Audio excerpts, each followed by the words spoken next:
Hola, nuevo encuentro con el románico y el gótico, ahora ya instalado en el gótico en Francia. Recordarán, en la clase pasada presentamos los períodos en que suele dividirse el desarrollo de la arquitectura gótica en Francia. Un primer gótico, del cual ya hemos visto, se origina a partir de la reforma que hace Suger en la abadía de Saint-Denis. Luego el gótico clásico, en el que se llama clásico al gótico que tiene un patrón, un modelo que más o menos se repite en distintos monumentos franceses y fuera de Francia inclusive.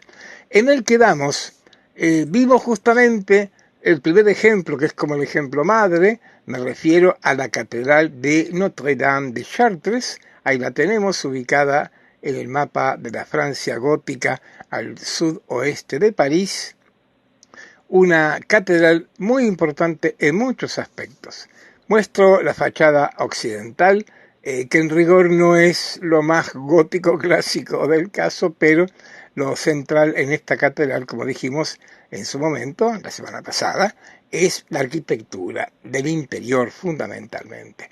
De todos modos, como verán, hoy volveremos a Chartres. Es un monumento muy importante. Chartres es como una especie de punto de partida del cual se originan, porque es como un modelo del que parten otras catedrales cercanas y no tan cercanas a su zona. La primera, y la vimos ya, es la Catedral de Notre-Dame de Reims, nada menos una catedral tan importante para la monarquía francesa, a la que hoy también volveremos por otras razones.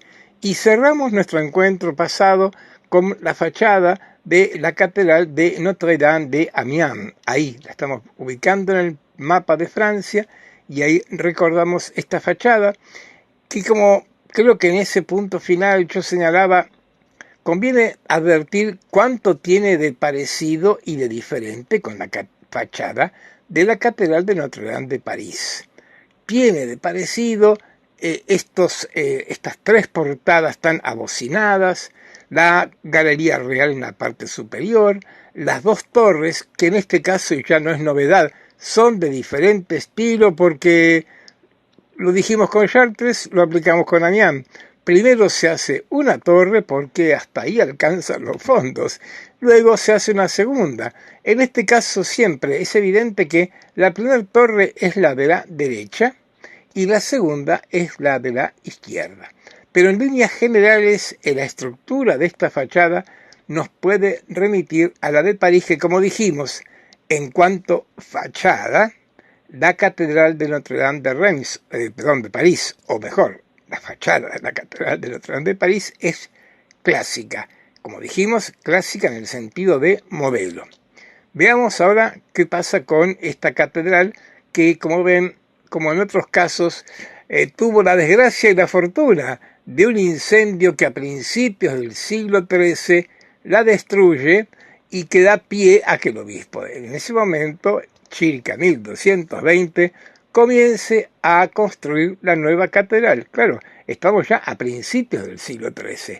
Estamos en el pleno momento del gótico clásico, que como decimos, ella, Reims y Chartres, por lo menos son las que estoy yo enfocando, son un muy buen ejemplo.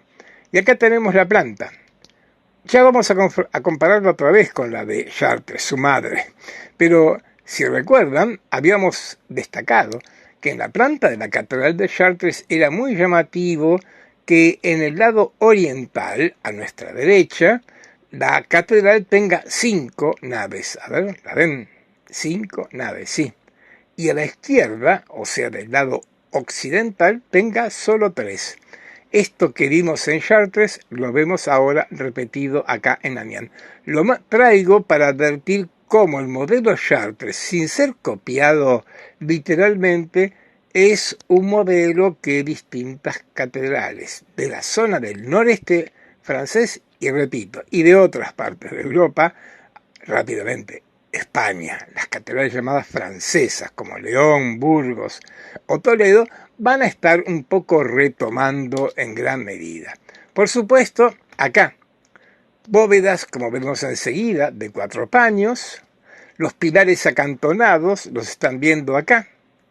Y también, como ocurre en tantos ejemplos, claro, estamos viendo la cabecera acá, ¿sí? ¿Ven las ventanas que están ahí en el coro, ábside? Esas ventanas no corresponden al gótico clásico. Las ventanas del gótico clásico las vimos el otro día en Chartres. Son las llamadas lanceoladas. En cambio, como pueden ver acá, de lejos, pero pueden advertirlo, dos aspectos. Primero, esas ventanas que tienen varios ámbitos, varios espacios, están divididas por las tracerías. Esto es el gótico rayonant. Y además adviertan que debajo de la ventana, en el muro donde estaría el triforio, ¿se acuerdan del triforio? Ahí también hay ventanas. Rayonant. Ya vamos a hablar de Rayonant en esta clase, pero me apuro a decir, el gótico Rayonant se caracteriza fundamentalmente por el gran desarrollo de las ventanas. Volveremos con esto en esta clase. Por ahora veamos el interior, la nave central de la Catedral de Amiens, que van a ver, tiene parentescos, por ejemplo, con la Catedral de Reims, sí, sin duda. Son de la misma familia, por decirlo de alguna manera.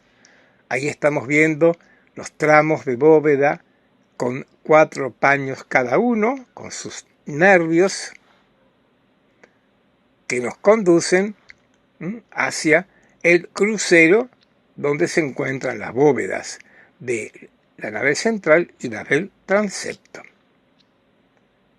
Ahí estamos. Este es el crucero con ese encuentro tan particular. El caso de Amiens es para destacar, habían perdido casi todos sus vitrales. Los vitrales son las primeras víctimas de las guerras. Los vitrales son las primeras víctimas de las explosiones de la pólvora. Pero a pesar de esto, o por esto, esa blancura que tiene Amiens la hace particularmente atractiva para mi gusto. Es de una notable sobriedad dentro de esta imponencia del gótico, ¿sí? Pero lo blanco le da una fuerza muy grande a todos los elementos estructurales. Estamos viendo acá esos 4 pilares del crucero con todas esas columnillas que están unidas, ese haz de columnillas que culminan en ese cruce de las 2 bóvedas. Repito, nave central, transepto. Y acá tenemos la articulación del muro, como en Chartres, sí. Arcadas a la nave lateral, triforio, como ven en este caso más ornamentado, más rico, pero tan, digamos, tan vacío de utilidad y tan fuerte en cuanto a establecer una línea horizontal en tanta verticalidad, y luego las grandes ventanas, que en este caso otra vez, digamos, corresponden más al gótico rayonant que al primer gótico. Amiens, como ven, la traigo para confirmar esta, digamos, influencia de lo que podemos llamar la escuela de Chartres, de alguna manera. Va a ser el último ejemplo que veamos de la escultura, perdón, de la arquitectura del gótico clásico, habiendo muchos más, pero bueno, estamos trayendo los más relevantes de acuerdo a mi criterio. Y les propongo despedirnos con un video que dura poco más de 3 minutos y que está acompañado por un maravilloso motete de Thomas Tallis, polifónico. Apenas podemos asomarnos a la música de la época, pero solo decir que la polifonía nació con el gótico. La música polifónica es absolutamente, primero es contemporánea con el gótico, aunque este motete que escucharán es un poco del 1500, y también como el gótico es así. Podríamos decir que la arquitectura gótica es una arquitectura polifónica, de muchas voces, de muchos espacios. Bueno, tal vez este video pueda ayudarnos a fortalecer lo que les estoy planteando.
Bien, ojalá que hayamos podido disfrutar este magnífico interior. Es de todas las catedrales del gótico clásico cuya bóveda de la nave central es la de mayor altura, lo cual es un valor agregado a esta magnífica catedral de Amiens. Veámoslo justamente y es lo que les propongo compartir inmediatamente. Advertir que a medida que fue pasando las experiencias y las construcciones, véanlo en esta imagen, los arquitectos se animaron a alturas mayores. Estoy confrontando desde la Catedral de Notre-Dame de Noyon a la de Notre-Dame de Amiens, y yo insisto en lo Notre-Dame para subrayar el culto a la Virgen María tan asociado con el arte y la cultura del gótico, y vean que prácticamente Amiens es casi el doble de Noyon, y me parece relevante. Primero porque supone un perfeccionamiento de las técnicas constructivas, pero culturalmente, como yo lo planteé en la clase pasada, lo leo como un espíritu muy fuerte de la burguesía. Estamos en ciudades no en monasterios, esta burguesía que quiere alardear de que su catedral sea mucho más grande que la del pueblo vecino, y así me parece que también esto explica esta especie de carrera, si ustedes quieren, de alturas. Una carrera que no va a superar estos metros, luego habrá algunas catástrofes con alguna arquitectura y, como veremos, el momento siguiente, el Rayonán no va a estar tan preocupado por las alturas de las bóvedas. Para cerrar nuestra mirada sobre la arquitectura del gótico clásico, permítame traer acá los tres ejemplos que hemos compartido. Y advertir que también, en cuanto al tamaño de Chartres-Amiens, hay todo un crecimiento. Pero en cuanto a estructura, recuerden, yo me tomé de las tres naves en el cuerpo occidental, Chartres, Reims, Amiens, y las 5 en el cuerpo oriental.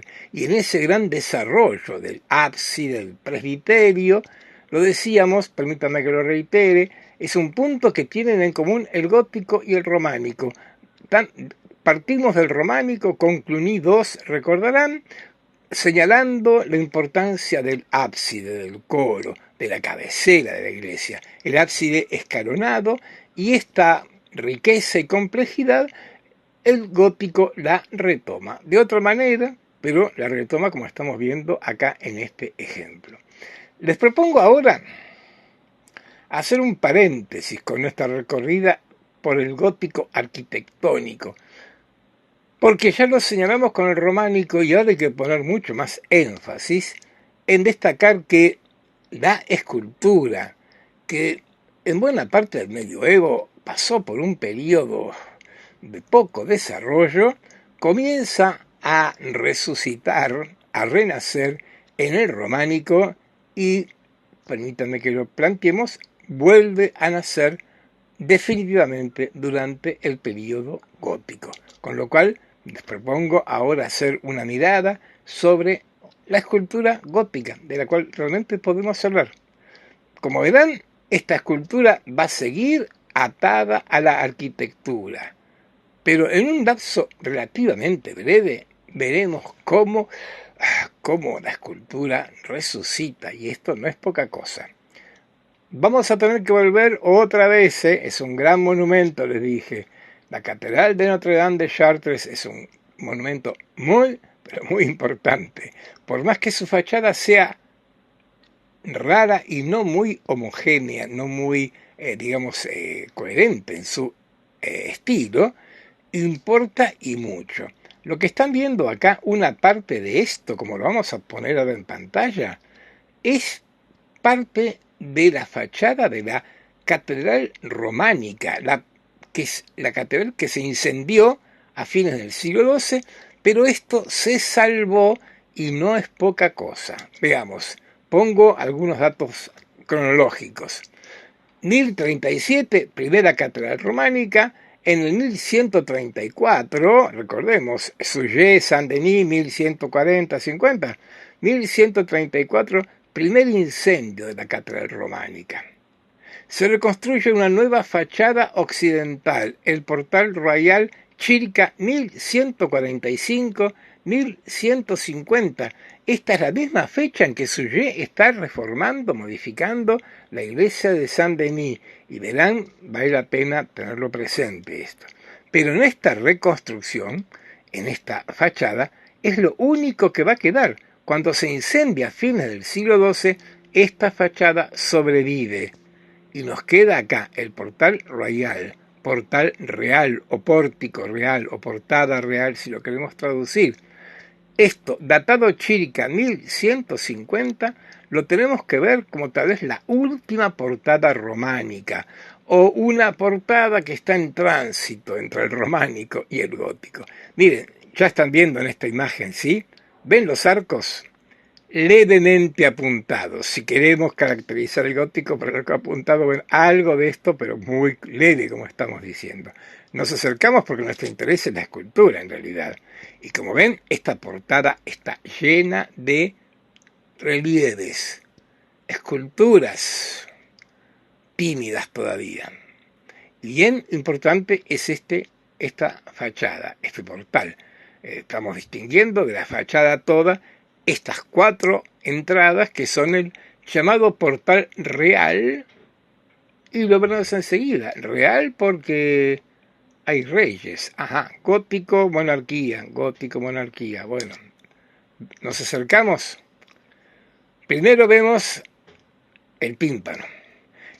El tímpano representa algo habitual tanto en el románico como en el gótico, que es el juicio final. Con un matiz interesante, porque acá el juicio final está presidido por un Cristo sentado en el trono, como un rey, como un juez, tiene el libro en la mano, las escrituras, la mano levantada porque está a punto de dar sentencia a la humanidad, y está rodeado de esos 4 seres. Algunos de ustedes ya, que tienen experiencia iconográfica, los identifican. Esos 4 seres, 2 de ellos muy raros, porque un león no tiene alas, un toro no tiene alas, ¿lo ven? Luego un águila y un hombre que tampoco tenemos alas, pero bueno, los ángeles supuestamente. Ese es el tetramorfo, símbolo de los 4 evangelistas mencionados por San Juan en el Apocalipsis. Esta es una imagen apocalíptica y todo lo que lo acompaña también, pero no es momento de detenerme en esto, pero sí lo estoy presentando porque esta imagen de un Cristo, juez, rey, va a tener una modificación notable en las imágenes del juicio final del gótico. Es interesante, estamos advirtiendo tanto algunas continuidades románico-gótico como otras distancias radicales. Una es esta, verán que el juicio final, como lo presenta el clima, el espíritu del gótico, es muy distinto de esta imagen de un juez un poco impertérrito que está a punto de hacer justicia sobre la pobre humanidad. Pero lo más importante tal vez de esta portada real de Chartres es lo que pasa debajo, en el llamado derrame. Derrame se denominan las esculturas, las columnas que acompañan una portada. Y acá en el derrame nos encontramos con que apoyadas en las columnas, en los fustes de las columnas, hay figuras, hay esculturas. Estamos viendo 3 a la izquierda, 4 a la derecha. Y estas es lo que importa. Esculturas que son descendientes, de alguna manera, ¿se acuerdan? Saint-Sernin, Toulouse. Yo puse mucho el énfasis en esta figura y en la de San Pedro. Están las 2 en la portada, Mielville, en la puerta de Mielville de la iglesia de Saint-Sernin de Toulouse, y decía, bueno, claro, esto es un relieve, pero un relieve que muestra una figura de cuerpo entero, lo más cercano a una estatua. Bueno, tal vez después del Santiago que estamos viendo acá a la derecha, de Saint-Sernin en Toulouse, siguiente paso en esto que podemos llamar evolución, algún proceso, un desarrollo de la escultura que parte y que tímidamente va avanzando de un modelo a otro. Nos encontramos con que ahora en Chartres tenemos lo que se llama estatuas columna, porque ahora ya no es un relieve, ahora estas figuras tienen un volumen casi completo. Claro, sus espaldas están apoyadas contra el fuste de la columna. El fuste vertical de las columnas es un buen soporte para estas figuras, pero como vemos acá estamos un poco más que con relieves. Repito, se las denomina estatuas columnas. Y estas estatuas columnas tienen imágenes de reyes y de reinas, lo que tiene un valor grandísimo. Primero, aparecen las imágenes femeninas, no poco en este arte en que lo femenino está muy ausente. Ahora en el gótico, el culto a la Virgen María no es un dato aislado de un cambio en la mentalidad que está dándose a partir de mediados del siglo XII. Y además, estas mujeres tienen corona como los hombres, son reyes y reinas, con lo cual queda claro que son reyes de Israel. En Francia, recordemos, estaba prohibido por la ley sálica que las mujeres pudieran ocupar el cargo real y por lo tanto no queda más remedio que pensar que sean de Israel. ¿Por qué digo esto? Porque tampoco hay identificación de estas figuras, claro, no sabemos, pero sin duda remiten a reyes del Antiguo Testamento. Es muy probable, es casi seguro, que esto sea algo que el anónimo escultor de Chartres retoma de la portada original de otra vez Saint-Denis Suger. La portada occidental de Saint-Denis se destruyó durante la Revolución Francesa. Quedan algunos restos y parece indudable que lo que Suger hizo hacer en su portada con bastante lógica eran imágenes de los reyes de Francia. Recordemos, en Saint-Denis estaban enterrados los reyes de Francia. La traducción casi inmediata, adviertan la fecha, insisto, que se da de Saint-Denis a Chartres, es que acá se trata de reyes del Antiguo Testamento. Lo destaco porque esto va a dejar un tema muy fuerte en toda la escultura gótica, que son las estatuas de los reyes de Israel, de los reyes de Judá. Acá están ellos, y no es nada menor esas trenzas de esta mujer que nos marcan el carácter femenino. Las mujeres aparecen.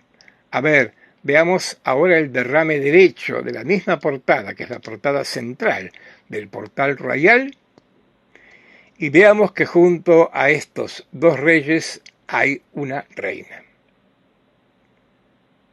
Y la reina es muy importante, por dos razones. Ahí la estamos viendo, los dejo mirarla.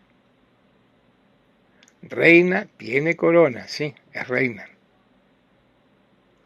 Pero lo que indudablemente hay que subrayar en este caso es, primero, esta reina está sonriendo. Esta reina sonríe y eso no es nada menor. El rey que está a su derecha, a nuestra izquierda, también sonríe. La aparición de la sonrisa en lo que es esta escultura, recordemos lo que planteamos como muy dominante en el románico, las imágenes un poco grotescas, fuertes, dramáticas, y bueno. ¿Y puedo hacer alguna observación más? No la hago yo, la han hecho muchos expertos en el tema. Esta muchacha, esta reina, cuyo nombre desconocemos, repito, no está colocado, es una reina de Israel. Desconocemos, hay hipótesis variadas, pero que no viene al caso. Esta muchacha está embarazada. La pregunta no tiene una respuesta segura. Pero como en muchos casos, es válida la pregunta. Estamos viendo un vientre que uno podría pensar, ¿y por qué podemos pensar que estaría embarazada? Porque comenzamos a advertir en estas imágenes una cuota nada menor de realismo.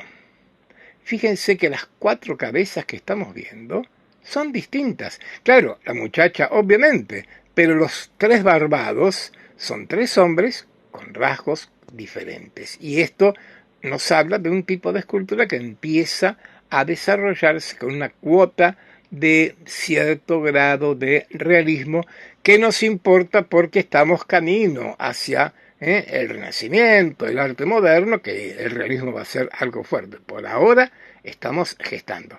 Es importante, comienza a resucitar la escultura, comienzan a aparecer rasgos de realismo y de humanización. Cuando pongo yo tanto el énfasis en la sonrisa, es porque, bueno, las figuras están un poco siendo arrancadas de una especie de abstracción teológica para ser seres humanos y que pueden sonreír y que establecen un vínculo con el espectador nada menor en términos de una vinculación que tiene que ver con los afectos. Nos quedamos en Chartres, Chartres, dije, es un monumento muy importante. Les voy a proponer que nos vayamos a la puerta norte, porque Chartres tiene un transepto y cada transepto termina en la fachada norte y sur. Y son muy importantes, y como ven, este es muy importante. Esta es la fachada norte de la Catedral de Notre Dame de Chartres, pero claro, esta fachada está datada a principios del 1200. Acá estamos avanzando en el siglo y también en la experiencia, porque la fachada anterior, la occidental, como dijimos, es de mediados del siglo XII. Ahora estamos a principios del XIII y esto avanza, porque tenemos que la portada se ha abocinado, se ha hecho más profunda, como están viendo, y en el derrame, que ahora es mucho más también rico, vamos a encontrarnos con estatuas columnas, que cada vez son más estatuas y menos columnas. Ahí los estoy identificando. A Melquisedec con el cáliz, Abraham e Isaac inconfundibles. Hay dos figuras ahí, Abraham y su hijo Isaac, Moisés con las tablas de la ley, Aarón con el becerro, David con una lanza, están representados y como pueden ver, ahora las columnas son como un fondo neutro. En el ejemplo anterior, cada estatua estaba atada a una columna. Ahora comienzan a tener gran independencia y mucha más volumetría. Estamos a principios del 1200. Es interesante ver cómo en pocas décadas, en esta parte de Francia, otra vez en el noreste francés, el proceso artístico avanza muy grandemente. Me gustaría destacar de este grupo el conjunto de Abraham e Isaac, porque lo interesante del grupo de Abraham e Isaac, que es el segundo viniendo desde la izquierda, es que empieza a romper la verticalidad de la columna. Abraham mira hacia nuestra izquierda, a su derecha, porque el ángel ha llegado para impedir que él sacrifique a su hijo. Lo ven al pobre Isaac con las manos y los pies atados, a punto de ser sacrificado, debajo de él el cordero que el ángel le propone para reemplazar el sacrificio de su hijo. Las esculturas no solo están ganando volumen, sino que están comenzando a registrar también lo horizontal. Lo horizontal no es poca cosa. El proceso continuará. Les propongo ahora, miren, volver a otro monumento que ya vimos, pero verán, es imprescindible que volvamos a la Catedral de París, a la Catedral de Notre Dame, porque allí vamos a advertir, como dijimos, no solo la primer fachada gótica plena, y como decía, como fachada, al margen de las esculturas, como conjunto, es el modelo que siguen otras. Acabamos de ver Amiens, mucho más compleja, mucho más rica, pero con una estructura muy semejante. Y acá, en esta fachada, que es importante decir, fue restaurada por Viollet-le-Duc. ¿Cuántas veces hemos nombrado a Viollet-le-Duc? Y bueno, como pueden imaginar, estamos en París, el epicentro de la Revolución Francesa, que fue antimonárquica y anticlerical, y muchos edificios medievales fueron atacados. Ahora voy a mencionar algo que obviamente iba a ser el blanco de los jacobinos, Pero por ahora ampliemos la fotografía para ver estas dos torres, para ver esa galería y luego ver esto, lo que pasa acá, la galería real. ¿Lo ven marcado ahí? Esta galería real, no digo que sea la primera, la de París, pero de alguna manera es la proyección de la galería real que vimos recién, del Portal Royal de Chartres. A partir de ese Portal Royal de Chartres aparece esta temática de colocar a los reyes de Judá, a los reyes de Israel, en las portadas de estas catedrales. Recordemos, colocar estos reyes era porque todas las monarquías europeas se sentían o reclamaban ser herederas de, continuadoras de las monarquías de Israel, claro. Y por esta mismísima razón, seguramente esto no pasó desapercibido a los revolucionarios de fines del 18. ¿Por qué? Porque aunque nos pueda parecer disparatado, todas estas figuras fueron decapitadas. Los jacobinos las atacaron. ¿Es un disparate o no? Es un disparate si entendemos que solamente atacaban a los reyes de Israel. Pero lo que deberíamos recordar es que para estos hombres, y no se equivocaba, estos reyes de Israel eran el fundamento de la monarquía francesa que ellos tanto abominaban, claro, lógicamente.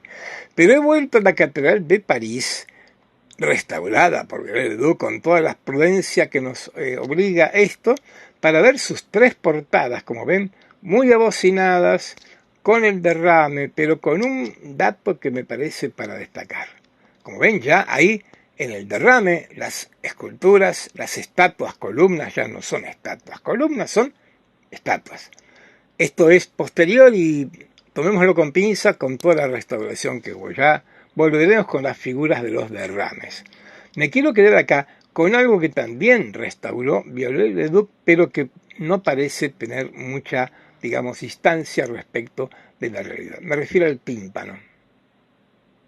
En el tímpano, como en tantos tímpanos de catedrales y de otras iglesias de fines del medioevo, románicas y góticas, el tema es el juicio final. Y lo anticipé hace un momento y ahora lo vemos. La iconografía del juicio final en el gótico es bien diversa de la que plantea el románico. Como pueden ver, Cristo está sentado en su trono, sin duda. Pero es un Cristo que no tiene ningún libro en la mano, porque tiene las dos manos hacia nosotros para que podamos ver qué cosa, los agujeros de los clavos de la cruz. Y tiene el pecho descubierto para que podamos ver el lanzazo. Por si no nos quedan dudas, ven los ángeles. Uno tiene la cruz, el otro la lanza. Es el Cristo que murió y resucitó, pero ante todo, no tanto el Cristo Rey Juez, como el Cristo Hombre. La iconografía gótica camina hacia una creciente humanización de las imágenes religiosas. Y por si faltara algo, vemos dos figuras arrodilladas. Una tiene aureola a la izquierda, es la Virgen María. La otra es un obispo de París. Están rezando. Están repitiendo un motivo iconográfico que tiene orígenes bizantinos, que es la idea de María y San Juan el Bautista, generalmente, u otro santo, rezando por la humanidad, para que Cristo sea piadoso con la humanidad. Este motivo también, como pueden ver, atenúa el carácter, yo diría, terrible que tendría el Cristo juez. Esto no impide que, como ven, en el registro inferior ya está San Miguel pesando las almas y bueno, sí, a la derecha de Cristo, a nuestra izquierda, las almas felizmente salvadas y a la izquierda de Cristo ahí van. El demonio es imposible de idealizarlo demasiado en estas representaciones. Acá tenemos entonces un cambio no menor en la iconografía del arte gótico, aplicado en este caso al tema del juicio final. Les propongo continuar, avanzar. Y el siguiente paso nos lleva otra vez a la catedral de Notre-Dame de Reims. ¿Por qué? Bueno, permítame decirles que acá, si París es clásica por la estructura de la fachada, en la catedral de Reims nos vamos a encontrar con la escultura gótica clásica. ¿En qué sentido? Bueno, la escultura que luego va a repetirse en muchos otros modelos. Ahí la tenemos completa. Les propongo ampliar nuestra imagen, ver, claro, Galería Real. Era obligadísimo. ¿Cómo no iba a tener una galería real la catedral donde se coronaban los reyes de Francia? Colocada muy arriba, ahí, muy arriba, esta galería real, que como dijimos ya es un elemento infaltable en las catedrales clásicas, y luego, bajando nuestra vista, nos encontramos con unas portadas muy abocinadas, muy ricas, y fundamentalmente con la presencia en ellas de estatuas. Veamos. Me voy a quedar con la portada central que estamos viendo ahora, ¿la ven? Y el derrame derecho de la portada central. Solamente con él podríamos recorrer largamente todas las esculturas de las portadas de Reims, que son muy importantes, pero bueno, el tiempo nos obliga a alguna mínima síntesis y entonces, insisto, vamos a ver, a prestarle atención al derrame derecho de la portada central de la fachada occidental de la Catedral de Reims. Ahí la tenemos. Estamos viendo varias esculturas, pero les propongo que miren con atención las 4 que están ahí en el derrame, ¿sí? Ampliemos. Acá están. Y si recién en Chartres decíamos las columnas que daban atrás, bueno, acá mucho más. Acá tengo 4 figuras y tengo no sé cuántos, 6 columnas. No las he contado, no importa. Quiero decir que las columnas son el fondo de estas 4 figuras que además de todo están representando 2 escenas. Ahí están tituladas, la Anunciación y la Visitación. ¿Por qué destaco esto? Bueno, porque cuando hablo de la Anunciación hablo de una escena horizontal, un vínculo Ángel-María, y la Visitación, un vínculo María-Isabel. La Visitación es el episodio en que María, la Madre de Cristo, va a visitar a su prima Isabel, que va a ser la Madre del Bautista, etc. Y como pueden estar viendo acá, además de esto, y no es menor, insisto, las figuras se mueven horizontalmente, establecen una tendencia horizontal junto con la verticalidad del conjunto, por supuesto. Decía, además de esto, creo que podemos advertir que las 4 figuras son de volumen completo. Es probable que sus espaldas no estén terminadas con mucha precisión, obviamente. Registren este dato. ¿Ven los pies de las 4 figuras? Están apoyados horizontalmente, están en un suelo, una especie de repisa, pero que es horizontal como el suelo que nosotros pisamos. Lo planteamos el otro día con las figuras de Toulouse, los piecitos hacia abajo, claro, porque estaban un poco en el aire o en el cielo o en la eternidad. Acá estas figuras están en la tierra. Y las seguimos mirando mientras yo hablo, ¿no? Ahí está, las nombro desde la derecha hacia la izquierda. Isabel, siempre un poco más grande, María, más joven, María otra vez y el ángel. Y estoy haciendo esto para que ustedes las miren y estén advirtiendo que acá hay 4 figuras y varios estilos, ¿no?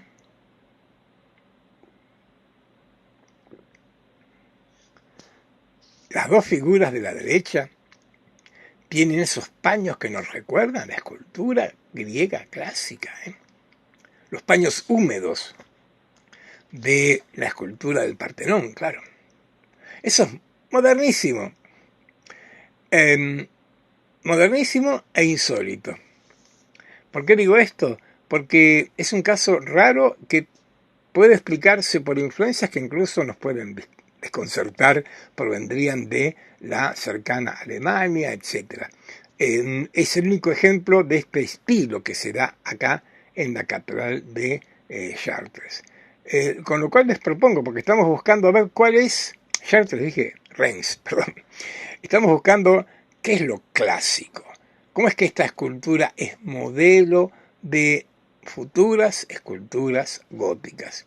Y permítanme que les diga, las dos figuras de la Visitación no son modelo de la escultura gótica. Repito, son notablemente griegas y son insólitas y son de una originalidad espeluznante, pero en rigor no tienen una continuidad grande dentro de esta cultura, con lo cual me tengo que quedar con las dos figuras de la Anunciación.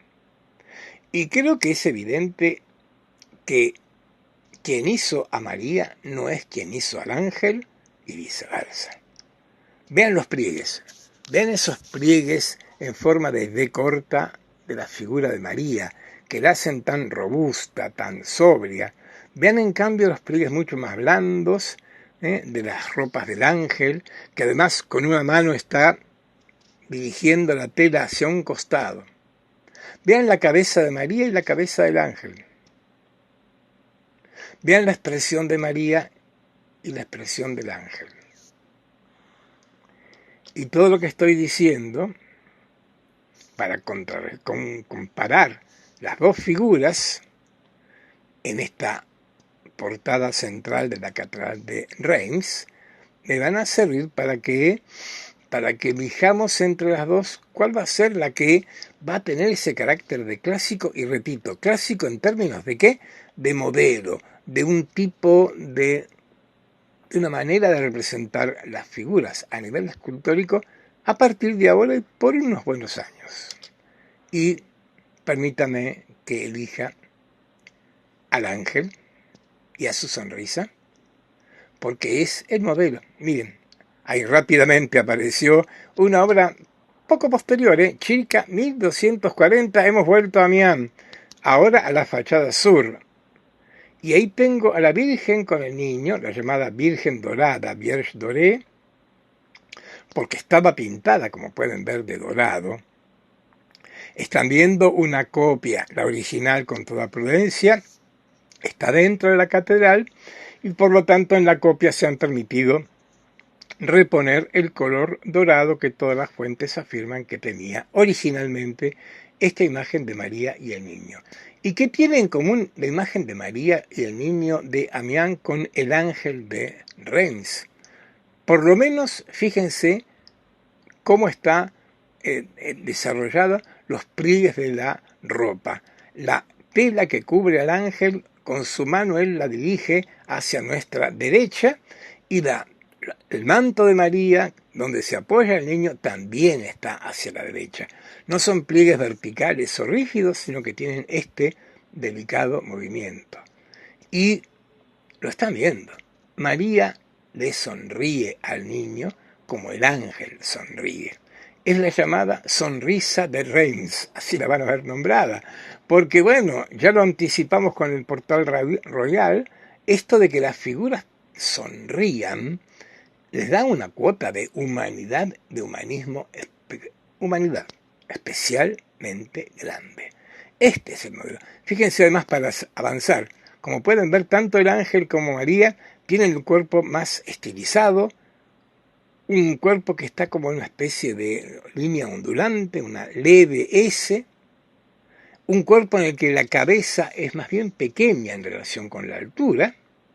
Todo esto constituye el estilo Reims, que lo estoy ejemplificando con un primerísimo producto, una primerísima realización, como la Vierge Dorée de Amiens, y que permítanme que la repita en otro montón de ejemplos, pero elijo esta Virgen con el niño que proviene de la Sainte-Chapelle de París.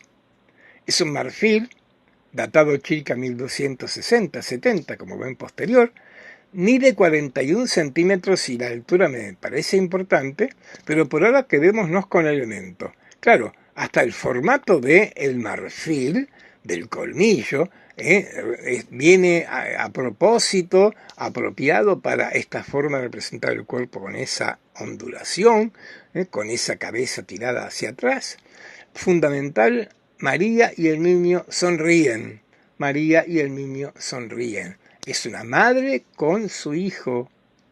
Esto, lo que vamos a encontrar un poco más adelante, en el 1300, 1400, en el Renacimiento italiano. Esas Madonnas tan tiernas y amorosas con sus hijos, bueno, el gótico lo está anticipando.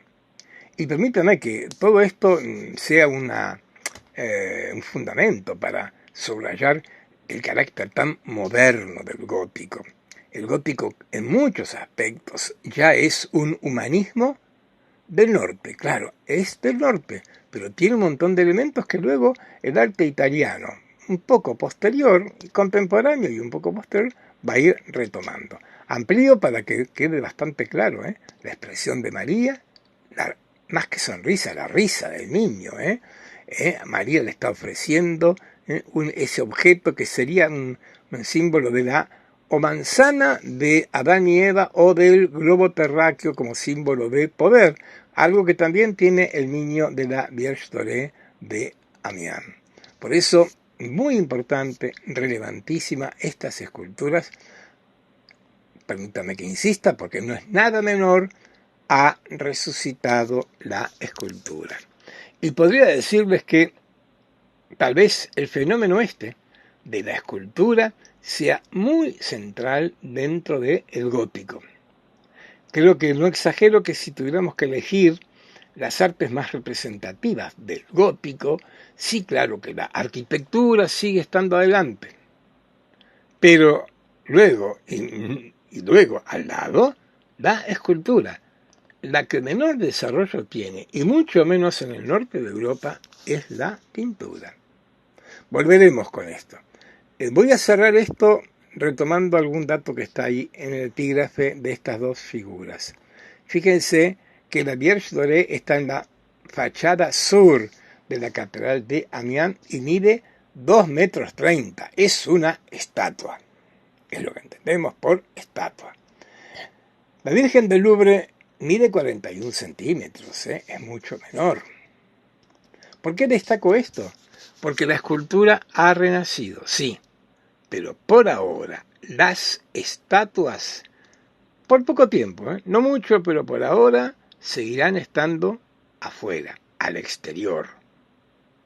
No nos olvidemos todos los reparos del cristianismo sobre las imágenes, sobre las estatuas, que para un pequeño altar, para un oratorio familiar, bueno, sí, imágenes como el marfil que estamos viendo, que como pueden ver, mide poco más de 40 centímetros. Sí, falta muy poco, pero lo marco porque el proceso de la resurrección de la escultura se va a completar cuando las estatuas regresen al interior de las iglesias. Faltan pocos años, muy pocos. Pero antes de avanzar a eso, permítame que volvamos a la arquitectura, porque nos estamos metiendo ahí en el siglo XIII y promediando este siglo hay un fenómeno importantísimo que es la aparición de lo que los expertos llaman el gótico rayonant o radiante. Vean ustedes la fecha, circa 1240. Circa 1350, y le damos larga vida al rayonant. Sí, porque es un momento de gran culminación del gótico, y vamos a ejemplificarlo con pocos ejemplos, aunque hay muchos más, pero los que tengamos vamos a usarlos. Ya hemos hablado del rayonant en más de un ejemplo que hemos analizado en esta clase y en la anterior, pero ahora pongamos algunos que sean bien notables de este fenómeno que nos va a llevar y nos obliga a poner la atención otra vez ahí en París, ahí en Saint-Denis. Y aunque las imágenes no son lo mejor, pero para que quede claro qué entendemos por gótico rayonant, es el gótico que usa tracerías góticas, es decir, estructuras de piedra, a veces de madera, para armar ventanas con una riqueza, como estamos viendo acá, realmente tan notable. Ahí estamos viendo ejemplos de las tracerías góticas del siglo XIII. Ahí estamos viendo ahora ejemplos del XIV y del XV. Esto, recordemos, las ventanas del gótico clásico eran de un solo paño, eran ventanas lanceoladas como las que vimos en Chartres, recuerden esas. A partir de mediados del siglo XIII, estas ventanas se comienzan a enriquecer con las tracerías góticas y aumentan. Ustedes dirán, pero ¿y solamente esto basta para un cambio de estilo? Sí. Sí, porque desde el primer momento, desde Suger en adelante, el énfasis del gótico estuvo puesto en la luz, en el ingreso de la luz del sol al interior religioso, y las tracerías góticas permitieron hacer precisamente esto. Miren, estoy colocando el dibujo de la rosa de la Catedral de París, toda armada con tracerías góticas. Con tracerías tanto la rosa como la parte inferior. Lo estoy destacando con color, ahí con celeste es la rosa, pero la parte inferior, que sería el triforio. Ya hemos visto algún ejemplo hace unos minutos. Eso que sería muro también pierde materialidad y está invadido por las ventanas de vitrales. Esto es bien central, porque con el rayonán llegamos a la más rica desmaterialización de los muros de la arquitectura, en este caso del gótico. Primer ejemplo, París otra vez. Y sí, porque ahora vamos a la París de mediados del siglo XIII, fíjense, vamos a destacar las obras que se dan entre 1230 y 1260 y que pueden verse con mucha fuerza en esta perspectiva que estoy mostrando. En el lado sur, ahí estamos viendo la rosa sur de la Catedral de Notre Dame de París, que es claramente rayonán. Vamos a poner algún dato histórico, alguna cronología para acompañarnos, y es plantear que a partir de 1230 Pierre de Montreuil va a hacer intervenciones en los dos transeptos. 1250 Jean de Chelles, y no es poca cosa que estemos recordando los nombres de los arpistas, va a ser la Rosa Norte, no es la que estamos viendo, es la otra. Y más adelante, 1260, Pierre de Montreuil va a terminar con el mismo diámetro que la anterior, 12 metros 90, casi 13 metros de diámetro, la Rosa Sur. Y esta Rosa Sur de la Catedral de Notre Dame de Chartres es rayonán. Esto es el rayonán. Ahí hablamos tracerías góticas, ahí las están viendo. Vean cómo de repente todo lo que podría ser muro es como un encaje, como algo de una delicadeza notable entre el encaje, la orfebrería, de lo que es esa materialidad del muro que tanto nos importaba en el románico, está prácticamente ausente acá. Trabajo de una riqueza notable y que exhibe algo muy atractivo y muy característico del gótico. Quiero decir, el contraste entre exterior e interior. Porque al exterior, estas rosas, no es la única, pero estoy partiendo de la rosa sur de París, presentan las tracerías tan destacadas. Pero cuando ingresamos, y bueno, ingresamos en el mundo sobrenatural, ingresamos en un espacio marcado por la luz. Y ahí quedan bien en evidencia los dos elementos que decía, la rosa y la parte inferior, de cómo la pared, el muro, se ha convertido prácticamente en una superficie vidriada. Segundo ejemplo, volvemos, otra vez Saint-Denis, claro.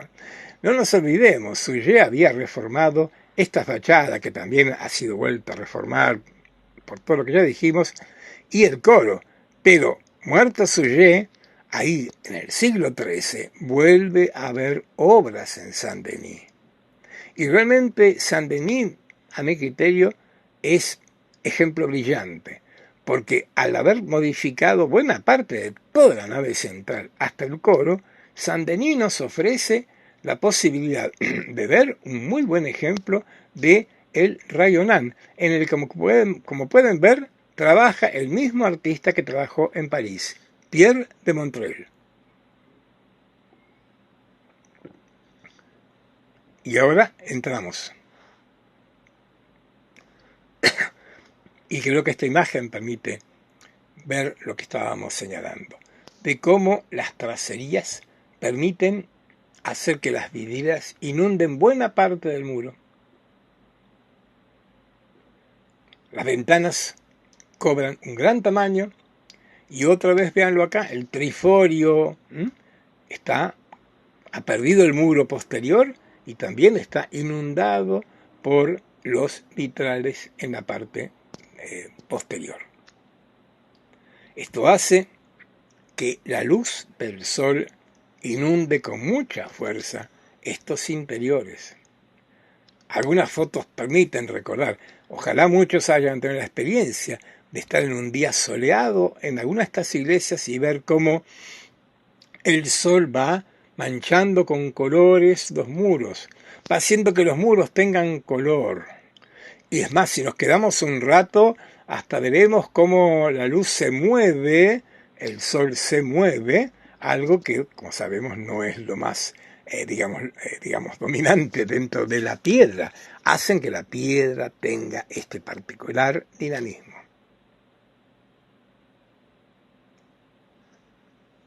En estas imágenes que comparto, me importa más que nada ver esas manchas de luz de color, que cumplen y que están evidenciando lo que busca el vitral, colorear el interior, iluminar el interior de la catedral.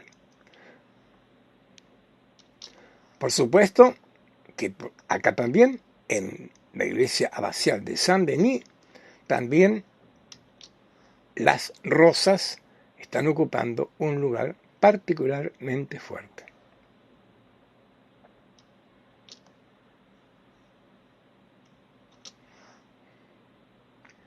Ahí tenemos la rosa de la catedral, hoy catedral de la iglesia abacial de Saint-Denis.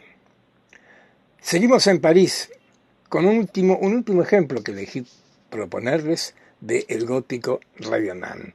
Y vamos a tener que ahora dejar la iglesia abacial de Saint-Denis, su hermosa rosa, para volver al centro de la ciudad de París, a pocos metros de la catedral, para considerar este magnífico monumento que es la Sainte-Chapelle.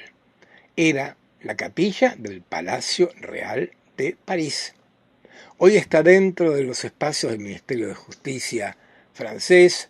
Los que hayan tenido la fortuna de poder disfrutar de este lugar saben que hay que hacer algún trámite, pero que vale la pena hacerlo para poder ingresar a este pequeño espacio que, atención, después de tantas catedrales vemos una capilla. Y es que en el Rayonnant ya la cuestión de las alturas de las catedrales no parece ser un tema excluyente y dominante. Y puede el Rayonnant manifestarse en un espacio relativamente pequeño como el de esta capilla que acá estamos viendo, ahí en la isla de la Cité, en París, como decía, a pocos metros de la catedral, un edificio que fue fundado por Luis IX, rey de Francia, San Luis. ¿Para qué lo hizo? Para guardar reliquias de la Pasión de Cristo.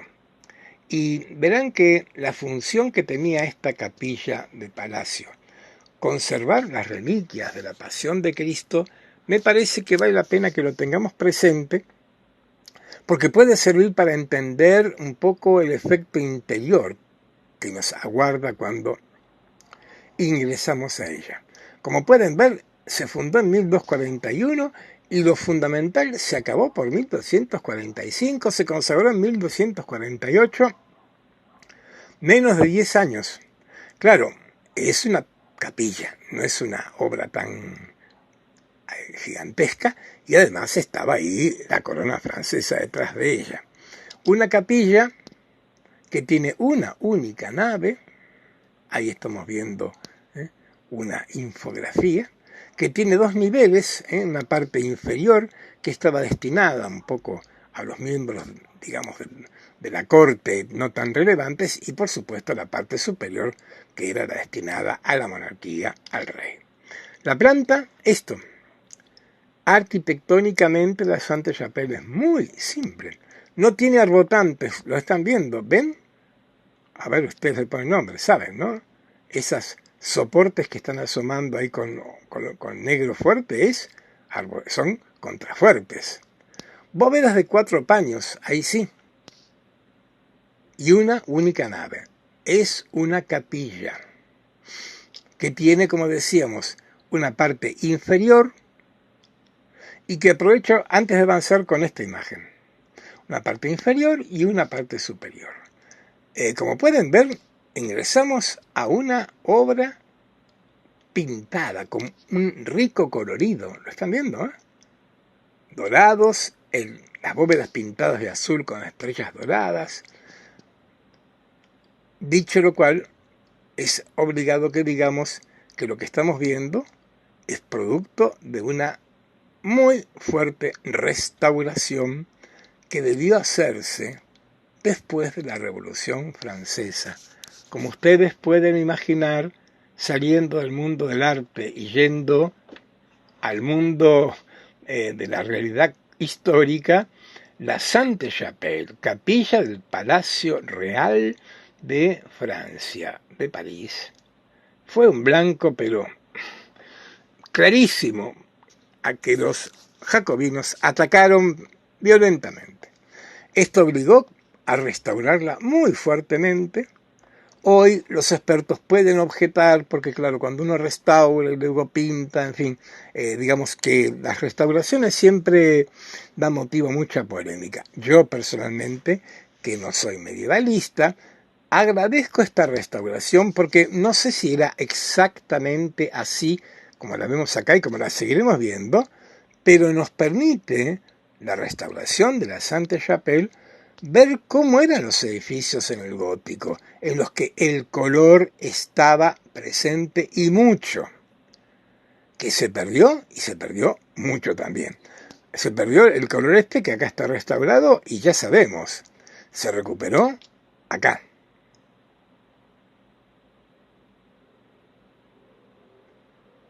Creo que no nos tiene que dar vergüenza decir que nos impresiona tan fuertemente este interior con esa riqueza de color y de luz. Todo restaurado, todo restaurado. Restaurado tal como era, seguramente en gran medida. Y bueno, acá estamos. Yo creo que la Sainte-Chapelle es como una especie de momento clave en el cual podríamos decir lo que empezó a plantearse en el coro de Saint-Denis, Souillet, ahora alcanza su plenitud. Como pueden ver acá, han desaparecido las paredes. Todos son vitrales. Claro, el tamaño de la Sainte-Chapelle lo permitió. En cualquier caso, es bien relevante advertir esto de cómo se ha recuperado este espacio que es todo luz y color. Y aprovecho esta fotografía para advertir algo. Recién dije que en el gótico la arquitectura es central. La escultura, como veremos, no está ausente en la Sainte-Chapelle. ¿Y la pintura? A ver, pregúntense, ¿dónde pintarían algo en esta arquitectura? Y bueno, poco y nada, Gracias a que los italianos hacen un gótico con muchos muros y ahí los artistas los llenan de frescos. Duccio, Cimabue, Giotto, bueno, ahí sí. Pero el gótico francés, algunos lo caracterizan como apictórico, un poco rechaza la pintura, no hay espacio para la pintura.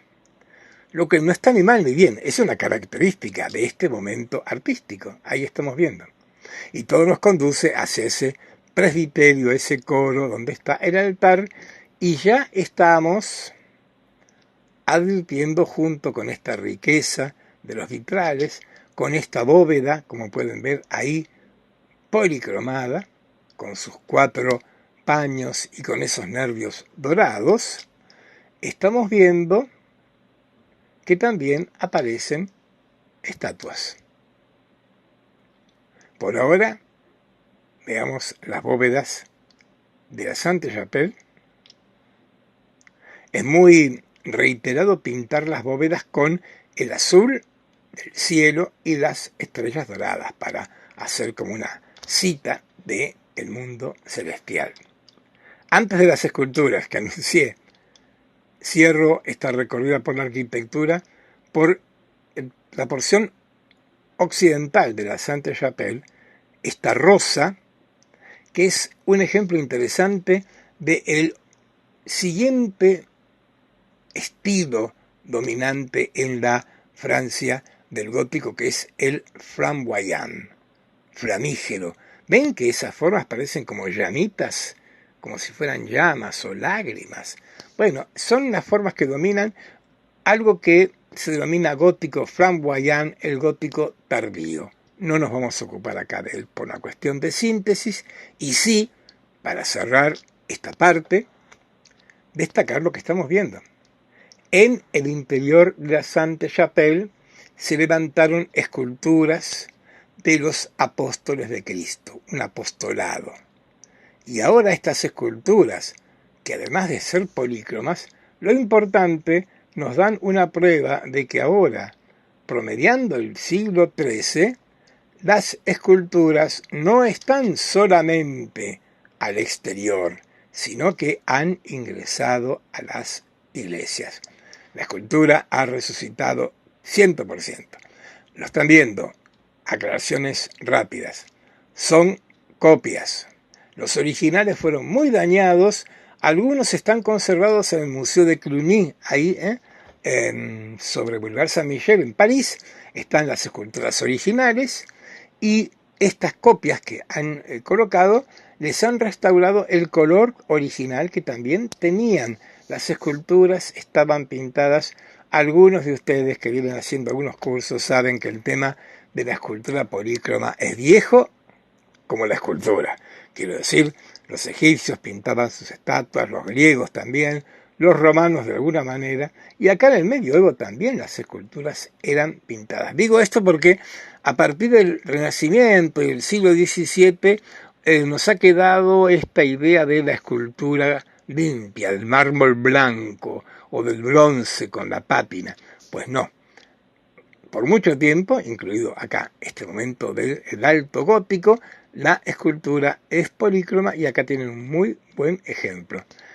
Con este ejemplo y con la Sainte-Chapelle cerramos este capítulo tan relevante del gótico en Francia. Y vamos cerrando nuestra clase y nuestro curso. Y me pareció oportuno aprovechar estos últimos minutos, que no son pocos, para echar la mirada a otro espacio del gótico. Estamos viendo mucho gótico y mucho arte francés. Bueno, pues el gótico es un fenómeno internacional. Hay gótico en Italia, en España, en Alemania, en fin. Es un fenómeno internacional europeo y luego el neogótico del XIX nos afecta incluso a nosotros. A ver, aclarando un poco todo esto, diría que en medio de todas las expansiones que el gótico francés tuvo, me parece a mí que la que fue más original es la que se dio en Inglaterra. Por eso les voy a proponer, para cerrar esta clase y este curso, algunos pocos ejemplos del gótico inglés. Como verán, es un gótico que tiene deudas con Francia, pero que tiene una personalidad especialmente fuerte. Elegí ejemplos de el gótico inglés temprano, el Early English, como lo llaman en alguna clasificación, para marcar justamente lo característico de este gótico que, insisto, creo yo que después de Francia es el que con más personalidad se nos presenta. Y como dije, elegí algunos ejemplos del primer gótico inglés. Y por eso voy a iniciar esta recorrida viendo la Catedral de Salisbury, como la estamos viendo acá, ubicada en el mapa de Inglaterra, porque es una catedral que aun cuando está ya en la plenitud del primer gótico, ven ustedes, primera mitad del siglo XIII, nos va a permitir perfilar las características más dominantes de este gótico. Y bueno, elegí esta fotografía porque ya, como ven, no nos resulta semejante a ninguna catedral gótica francesa que hayamos visto. Acá domina una torre en el crucero. Las torres van a ser muy representativas de este gótico y como pueden ver también, todas las terminaciones, ninguna es curva, muros planos. Estamos viendo ahí, y lo veremos mejor en planta, dos transeptos. Bueno, esto tampoco va a ser raro en este gótico. Miren, vamos a simplificarlo y sintetizarlo mejor. En esta planta, Salisbury tiene dos transeptos y no es la única que tenga estos dos transeptos. Ahí tiene un coro y un retrocoro. A ver, el coro, lo que sería el ábside, aunque no tiene forma de ábside, dominan los ábsides planos, los coros planos, y con frecuencia un agregado que es el retrocoro, como lo vemos aquí en esta planta. Y por supuesto la torre cimborrio, decimos cimborrio porque es una torre que termina con bóvedas, con esta aguja como estamos viendo en este caso. Acá la planta, para digamos, señalar algunos aspectos, esta catedral, como otras catedrales inglesas, tiene claustro porque muchas de ellas se originaron a partir de monasterios. Hay unos cuantos monsters, como Westminster. Los minsters son la denominación de iglesias que fueron monásticas y que luego devinieron en catedrales de ciudades, pero no perdieron algunas marcas de su monasticismo, como el claustro y la sala capitular, algo que no es imprescindible en una catedral del gótico en Francia.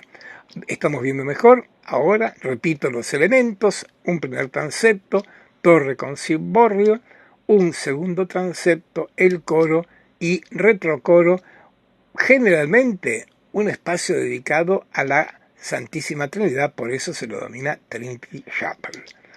¿Qué otra característica? Ahí lo estamos viendo desde el aire. Fíjense cuánto verde rodea a esta catedral. Y tiene que ver justamente con lo que decíamos, con que originalmente eran iglesias monásticas. Había todo un terreno, un espacio del monasterio que luego devino en el espacio de la catedral con la ciudad que se desarrolló alrededor.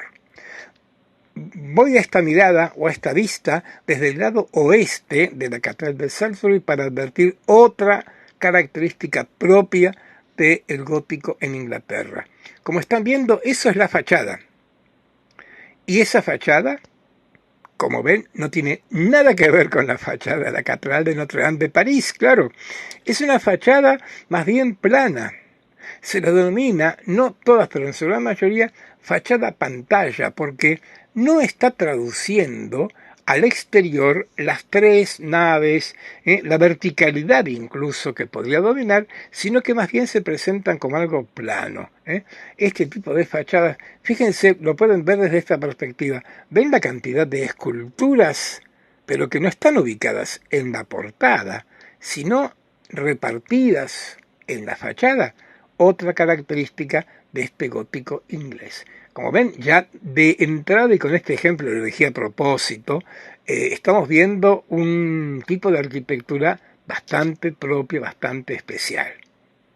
Elegí como un pequeño recuadro mostrar esta pintura del gran pintor romántico Constable, porque lo dijimos en la primera clase, los románticos redescubrieron el gótico. No es casual que Constable en sus magníficos paisajes haya representado esta espléndida catedral y como ven, la ha enmarcado en dos árboles, porque de alguna manera está aludiendo al concepto romántico del gótico como algo natural, una arquitectura orgánica que está asociada con la naturaleza, como lo pretende demostrar aquí Constable en esta hermosa pintura.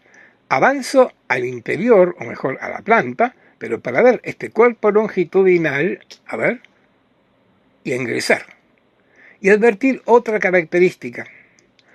Fíjense las columnas que soportan las arcadas que comunican con la nave lateral. Esas columnas son oscuras. Es que en el gótico inglés la policromía no está ausente en estos detalles que no son menores.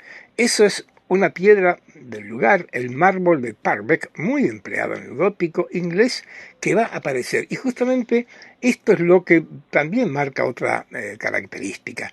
Un gótico que en la arquitectura le presta atención a lo cromático y por lo tanto, digamos, a lo decorativo. Ahí tenemos la sección, la nave lateral y el arbotantes de esta catedral de Salisbury. Bien. Retrocoro, Trinity Chapel, ahí lo tenemos. Fíjense, hablamos del primer gótico y como en Francia, en este primer gótico, acá en Inglaterra, las ventanas son lanceoladas. Un muy buen ejemplo de estas ventanas lanceoladas sin la presencia de las formas del gótico rayonant. Y, sin embargo, con una gran riqueza en las bóvedas. Fíjense, está restaurada, está conservada, pero esto no altera lo que era el original.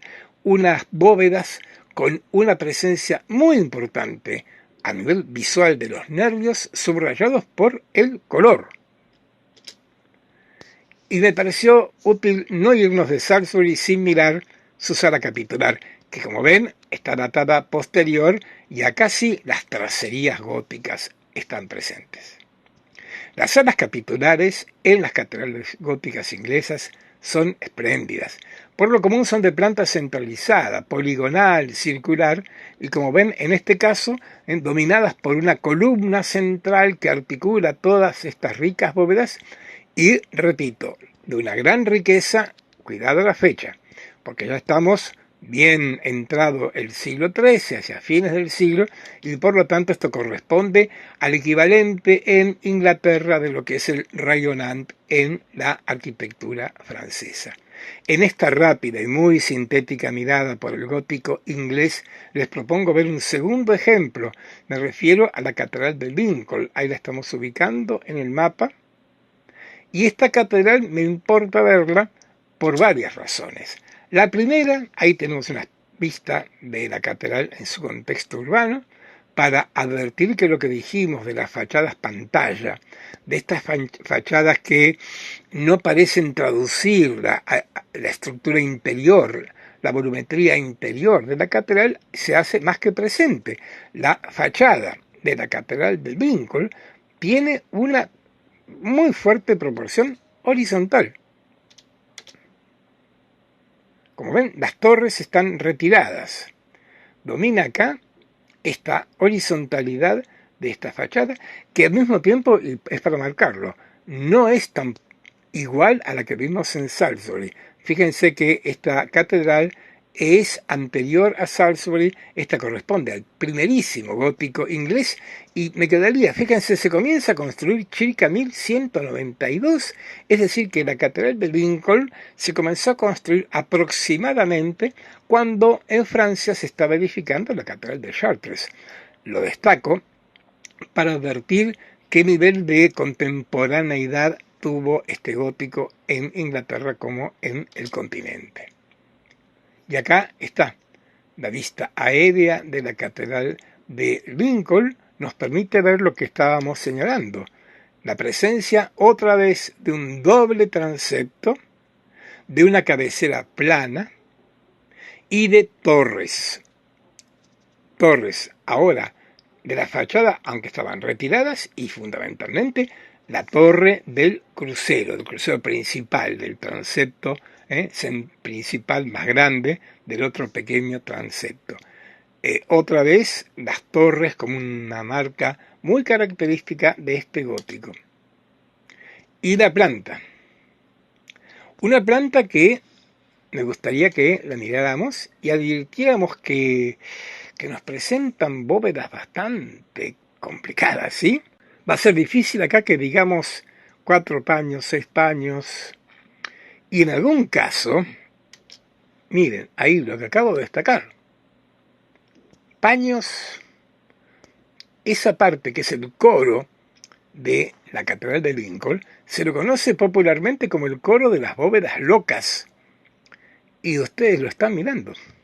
Vean que los nervios no son simétricos. Estoy marcando esto porque en el gótico inglés, antes que la altura de las naves, va a ser muy relevante la riqueza de las bóvedas. Bóvedas muy complejas, muy ricas, donde los nervios ocupan un lugar nada menor. Yo me voy a quedar acá en Lincoln con la parte, digamos, inicial, que como están viendo, es de fines del siglo XII, principios del siglo XIII. Les propongo entrar al coro. Fíjense, si hay coro es porque hay recuerdos de lo que es el monasterio. Hay una parte de clausura de los monjes que habitaban, vivían dentro de este monasterio. Y levantamos la vista y fíjense, están buscando la lógica, búsquenla, y verán que los nervios de esta bóveda no son simétricos. Y en segundo lugar, aprovechen para ver también las columnas, las columnillas de color oscuro, es este mármol de Purbeck del que hablamos. Como decía, en el gótico inglés lo decorativo, en un sentido muy amplio y genérico, tiene un espacio particularmente fuerte, sobre todo cuando lo confrontamos con lo que venimos viendo en el gótico en Francia. Es interesante advertir que en este gótico las nervaduras funcionan de manera bastante independiente respecto de las propias bóvedas. Acá está el interior y adviertan lo que ocurre en la bóveda de la nave central del cuerpo occidental de la Catedral de Lincoln, porque también en ella, como pueden ver, si bien la bóveda es simétrica, es de una riqueza y complejidad extremadamente grande. Hay como un nervio que funciona como de columna vertebral y luego de él parten estos nervios que van a formarse casi como un abanico. Digo esto porque en el gótico más avanzado inglés hablaremos de bóvedas de abanico, porque se parecen a algo que está manejándose con relativa autonomía respecto de lo que serían las nervaduras. Los nervios funcionan con una autonomía particularmente fuerte. Estoy un poco acelerando para poder dar en este último encuentro que tenemos un espacio al muy atractivo gótico inglés, por lo menos muy peculiar. Y para ir cerrando nuestra clase y nuestro curso, les propongo ver otro ejemplo espléndido de este primer gótico inglés, que es la Catedral de Wells.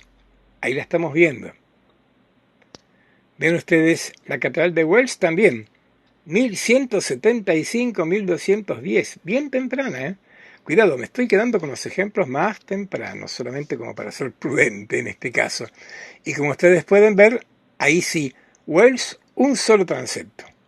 Pero la torre sobre el crucero, obligada, y como veremos, una torre que no pasa desapercibida. Veamos allá el otro aspecto relevante de esta catedral, su espléndida fachada.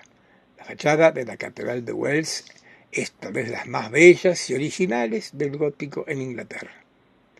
Y otra vez, perdón que sea reiterativo, pero estamos advirtiendo constantes en esta arquitectura, esta fachada está poblada de esculturas, pero no en las portadas, sino a lo largo de su superficie. Acá está representado, porque si lo miran bien, en el cuerpo central, en la parte superior, en una mandorla, está muy chiquita, ahí lo ven, está Cristo. Se representa el juicio final, pero no en un tímpano, sino en toda la superficie de esta fachada tan particular. Otra vez, una fachada que está combinando lo horizontal con lo vertical. insisto, lejos de las fachadas que hemos visto en el gótico en Francia. Y ahora tenemos la planta. Como lo dije con Lincoln, acá con Wells, veré la parte del primer gótico. Quiero decir, voy a detenerme en el ala occidental, sector derecho, izquierdo de nuestra planta.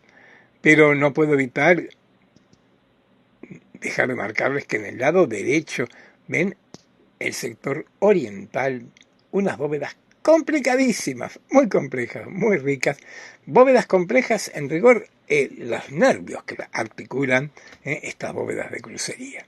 Vamos a ingresar entonces, sin antes advertir esto.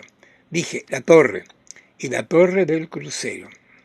Seguramente dentro del conjunto de la Catedral de Wells, su torre, la torre del crucero, sea el elemento más destacado, más original, más propio de esta arquitectura.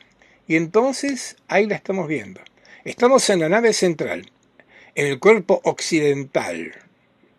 Como están viendo, bóvedas no muy lejanas de lo que vimos recién en Lincoln. Pero, ¿qué es lo que está frente a nosotros? Eso, ese raro arco. Algunos lo llaman arco tijera. Una solución que solamente aparece acá en Wells y que muchos explican por razones de carácter constructivo, porque, bueno, ahí se levantó una torre con todos los riesgos que supone una estructura tan fuerte y poderosa como esta, y entonces se armó este arco tan particular en el que las formas apuntadas están como reforzándose o reforzando unas a otras.